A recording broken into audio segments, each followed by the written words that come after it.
everybody, welcome back once again to Life Princess Size with me, Pallavi. We're discussing everything wedding related right before the wedding season hits us. So for all you brides and grooms to be who are planning their weddings, Life Princess Size with Pallavi is your one-stop shop for everything that you might need to know, things that you shouldn't miss, things that you might miss. And one of those that we're discussing today is your Jaimala design. You know, I find it so funny that we spend so much time thinking about, obsessing over, searching for, ordering our wedding outfit, our wedding jewelry, makeup, everything is planned to the T. And yet the Jaimala is something that is so easily overlooked and we just leave it to our florist, okay, provide us with 2 Varmalas. And that's really not how it should be, because remember, it is going to be front and center in all your wedding pictures.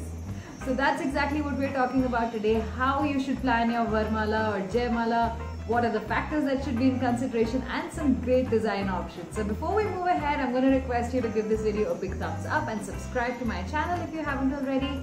Don't forget to hit that bell icon. Now, like I said, if you look at any picture of any Indian wedding that involves the Jaimala ceremony, the Jaimala will be in your face pretty much from the beginning of the wedding ceremony till the end. And that is why it is so important that it should be something that is aesthetic, something that matches your style, your outfit, everything. So it is absolutely not something that can be overlooked, left till the last minute. It has to be planned as meticulously as your outfit. Hopefully you and your spouse will have some sort of color coordination going on. So that is why your Jaimalas should also be color coordinated. They don't have to be exactly the same, but it will look really odd if one of you is wearing a baby pink Jaimala and the other is wearing a bright red one.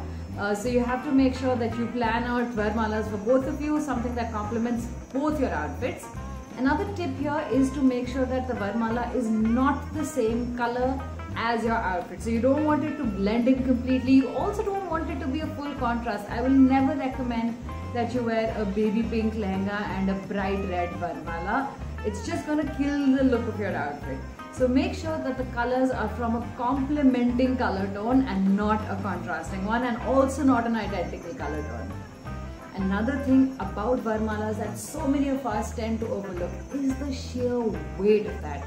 We have loads and loads of fresh flowers in that. Often it comes with pearls. There are so many elements in a Varmala that can irritate the bride and groom, and that is again something that needs special attention to detail. So you have to think about the thickness of it, because too much weight, especially with your juda and your dupatta on your head, it's going to be manic, and you don't want to be uncomfortable on your special day, because that will just show on your face and it's going to kill your fun. So make sure that you plan out how big or how thick your Varmala should be. Now, another thing that people often tend to overlook, and this is very crucial when you're planning and ordering your Varmala, is the neckband. You know, if you don't specify it, which a lot of people don't do, the florist will end up giving you a golden gota or a golden ribbon, and that's going to be thick, and the Varmala is going to be that's going to be thin, and the Varmala is going to be thick, and that's going to be very uncomfortable. So you need to plan in advance what you want the neckband of your Varmala to be like. Do you want a thick satin ribbon? Do you want to ask your designer to give some extra matching fabric from your lehenga so a thick silk strip can be attached here? Do you want thick pearls? Whatever it is, this is one point that I wanted to bring to your notice. You should not overlook when you're deciding what your Varmala should look like. Alright, now let's get on to some options of Varmala designs. First up is the simplest classic one, which is only roses. Now personally, I'm not a very big fan of the only roses style, but when styled well, it can look very simple and stylish, just like Virat and Anushka did at their wedding. Also this beautiful pink pastel wedding that totally matches my personal aesthetic style, but they've used this only roses Varmala, which also looks really great.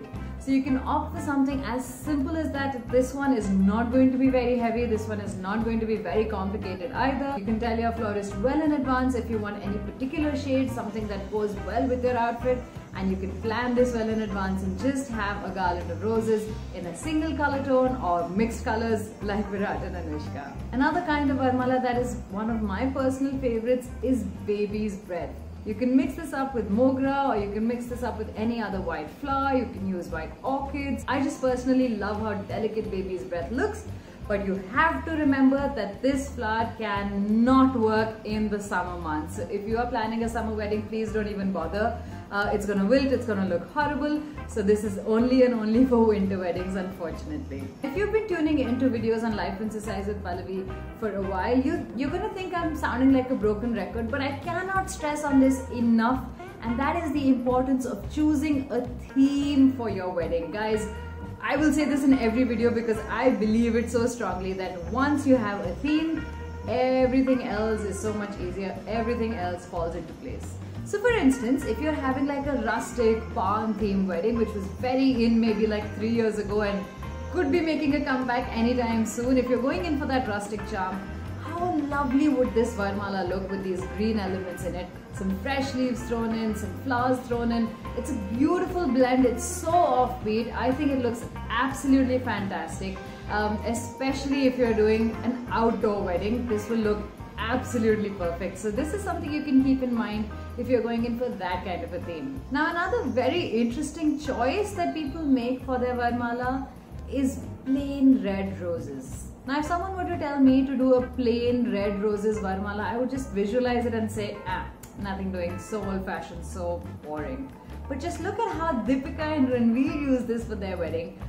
The important thing to note here is that they do not have any element of red in their outfits, which is why it stands out, which is why it looks so elegant. And also the shade of red that is used here is very important. These are not crimson red roses. They're a much deeper red, and that is what makes them look so elegant. And we can't end the video without telling you what I did at my own wedding. I had a full day wedding in the winter, full pastel theme, and everything was very pink, pink, pink, and loads of green elements as well. And I went in for this beautiful pink and white, very intricate, very simple looking Varmala. But of course for the florists, this was quite a hard task. It's not one of the easiest things to make for them. But I just loved how simple it looked. It went with both our outfits. My husband was in white or cream and I was in baby pink.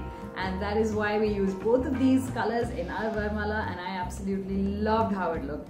It wasn't too heavy. That was something I was very particular about beforehand, because with the juda and the dupatta, like I said, everything weighs you down and you don't want that. And so that's what I chose for my wedding. I hope you guys enjoyed these ideas. I hope you found them useful, and you will remember to give this the thought and attention that it deserves before you go ahead and just order it to your florist.